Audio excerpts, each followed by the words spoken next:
Hi தளபதியான் welcome to my channel. So நம்ம சேனலில் நம்ம தளபதி விஜய், அதாவது முதலமைச்சர் விஜய் பற்றின லேட்டஸ்ட் அப்டேட் பற்றி தான் பார்த்துட்ருக்கோம். ஸோ இந்த நிலையில் நம்ம முதலமைச்சர் விஜய் பதவியேற்று 2 வாரங்கள் ஆச்சு. ஸோ 2 வாரங்களாகவே நம்ம தமிழகத்தில் ஒரு மிக சிறப்பான நல்ல ஆட்சியை அமைச்சிட்ருக்காரு. அதாவது தமிழக மக்கள் மட்டுமின்றி அரசியல் பிரமுகர்கள், அரசியல் அதிகாரிகள் மற்றும் திரைப்பிரபலங்கள் முதல் கொண்டு நம்ம தளபதி விஜய் ஆட்சியை முழுமையாக ஏற்றுக்கிட்டாங்க அப்படிங்கிறது தான் உண்மை.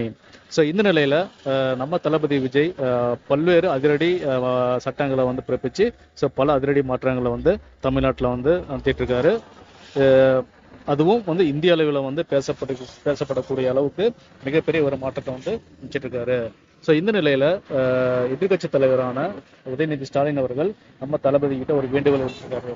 ஸோ அதாவது அவர் என்ன சொல்லியிருக்காரு அப்படின்னா, புதிய தமிழக அரசு பதவியேற்று 2 வாரங்களே ஆகக்கூடிய நிலையில வன்கொடுமை மற்றும் கஞ்சா கடத்தல், ஆளுங்கட்சியின் அத்துமீறி அராஜகம், கோவை சிறுமியினோட வழக்கு போன்ற பல்வேறு வழக்குகள் நடந்திருக்கு. இந்த சட்ட ஒழுங்குமுறை கேள்விக்குறியாக உள்ளது. ஸோ இனி ஒரு சம்பவம் இது மாதிரி நடக்காம இருக்க சட்ட ஒழுங்கிற்கு முதல்வர் முக்கியத்துவத்தை தர வேண்டும் அப்படின்னு சொல்லியிருக்காரு.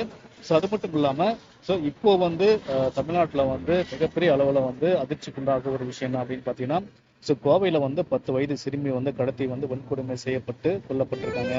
ஸோ இந்த சம்பவம் தமிழகத்தில் ஒரு மிகப்பெரிய அதிர்ச்சி ஏற்பட்டிருக்கிறதுல, அதாவது அதிர்ச்சியும் வேதனையும் ஏற்படுத்தி இருக்கும் இந்த ஒரு சம்பவத்தை மூலியமா தமிழ்நாட்டில் சட்டம் ஒழுங்கு சீராக இல்லை அப்படிங்கிறது தெரியுது.